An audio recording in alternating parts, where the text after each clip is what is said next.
Blockbuster movies don't get much more bizarre than Spider-Man 3.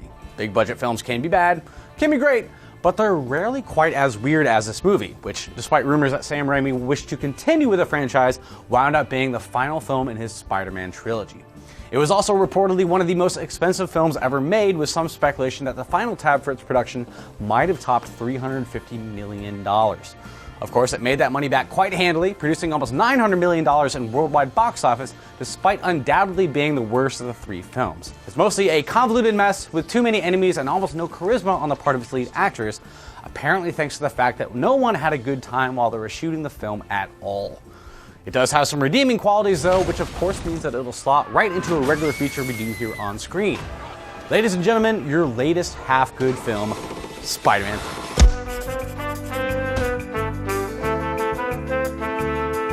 3, of course, attempts to resolve many of the subplots of the Spider-Man trilogy by ensuring that Mary Jane and Peter Parker have a complicated relationship, and Peter Parker and Harry Osborn have a complicated relationship, and Peter Parker has job troubles, and so on and so forth.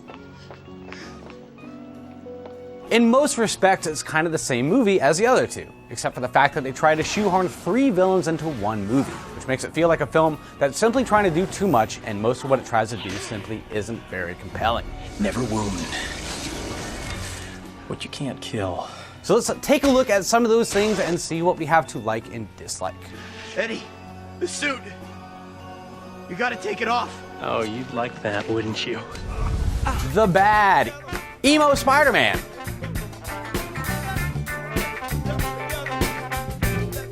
You knew this was going to be the first thing we talk about here, but yes, Emo Spider-Man is one of the worst ideas that any screenwriter has ever had, ever.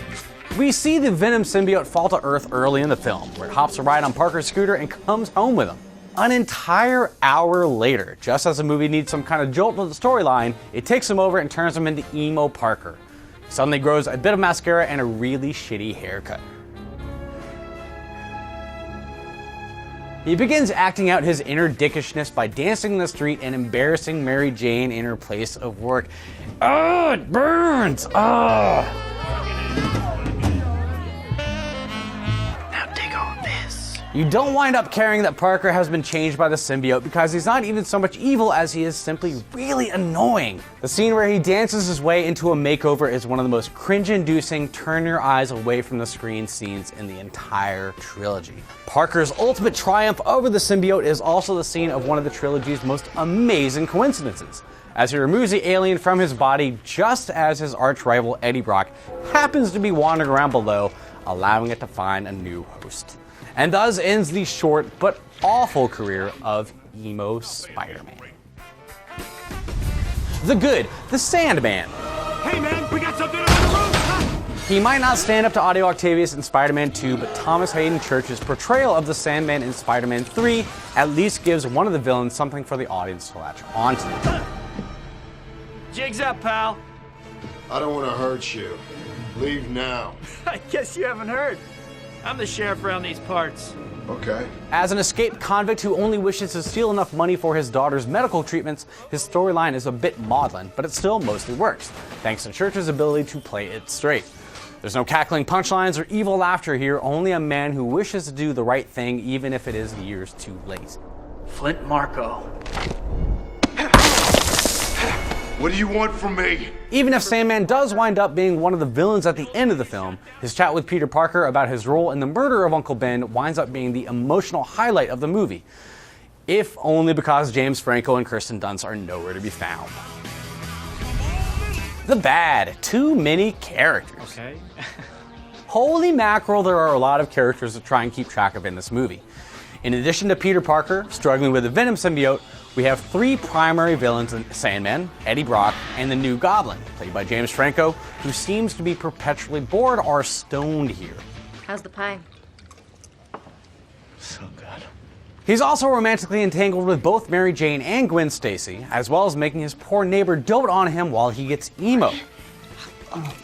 There's also Aunt May and Captain Stacy of the police department, as well as the entire staff of the Daily Bugle to work with, as well as Flint Marko's family, and so on and so on. Parker!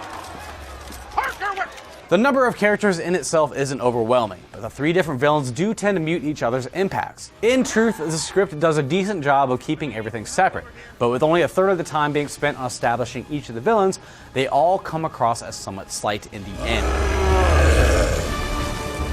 Venom especially feels as if he was cut and pasted into the script on the whip of some marketing executive.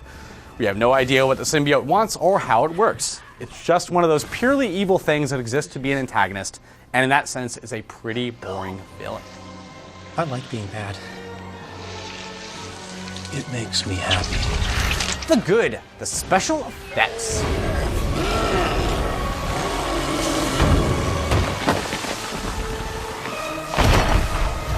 Spider-Man 3 is apparently still the all-time highest grossing movie to not be nominated for a single Oscar, with most other films of its stature at least managing to get a visual effects nod.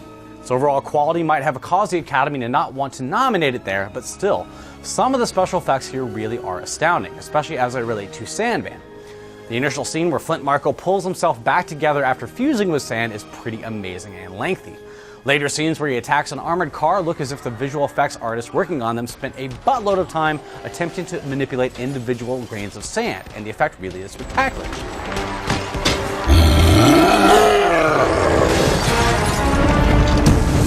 And it all comes to a head, so to speak, in the subway fight scene with Spider-Man, where I'm still not entirely sure how they managed to make it look like Thomas Hayden Church's head was being frictioned away by a subway train. It's still a movie that looks pretty spectacular, and it at least ends with a high-stakes battle sequence that feels appropriately epic for the end of a trilogy. It feels more ambitious than what Raimi and his visual effects people tried in either of the previous films, and despite being at the end of a not great movie, was still pretty impressive up on the big screen.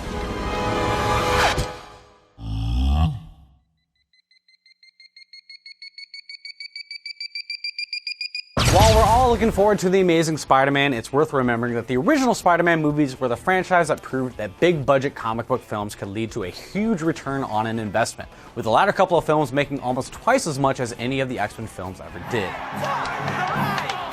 Without them, it's unlikely that Marvel would have bet $140 million on Iron Man, and we probably wouldn't be gearing up for the Avengers in a few months. Sadly, Spider-Man 3 was also a fairly bad conclusion to that trilogy, and although there was talk about making another film with Tobey Maguire and Kirsten Dunst, 3 managed to suck whatever energy there was in the franchise right out of the theater. That's probably for the best though, because now we get to watch Emma Stone be Emma Stone in the Emma Stone story featuring Spider-Man. We only have a few short months to wait for Mark Webb's reboot of the franchise to hit the big screen, but there's little doubt that Ms. Stone will at least be a large upgrade over Kirsten Dunst. Beyond that, I don't care. I'm going to see it for Emma Stone. Oh yeah, and Spider-Man 3's bad. The end.